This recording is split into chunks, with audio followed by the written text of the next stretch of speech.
باش و ای مست که دنیا همه دیوانه توست، همه آفاق پر از نعره مستانه توست.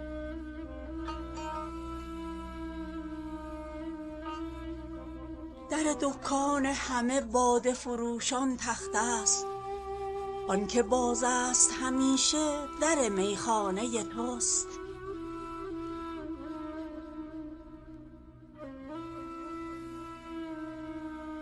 دست مشاطه طبع تو بنازم که هنوز زیور زلف عروسان سخن شانه توست.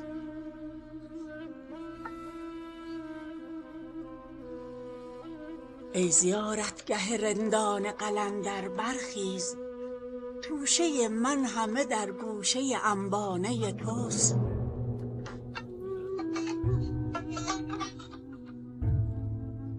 همت ای پیر که کشکول گدایی در کف، رندم و حاجتم آن همت رندانه توست.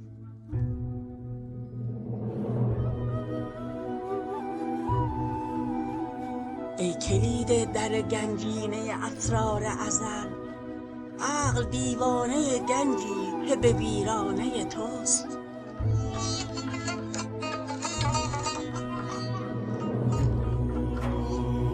شمع من دور تو گردم به کاخ شب وصل، هر که توفیق پری یافته پروانه توست.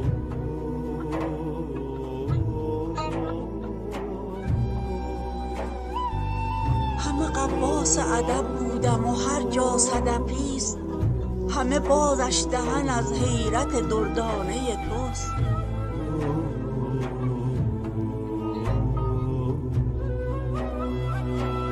زهره گو تا دم صبح ابد افسون بدمد، چشمک نرگس مخمور به افسانه توست.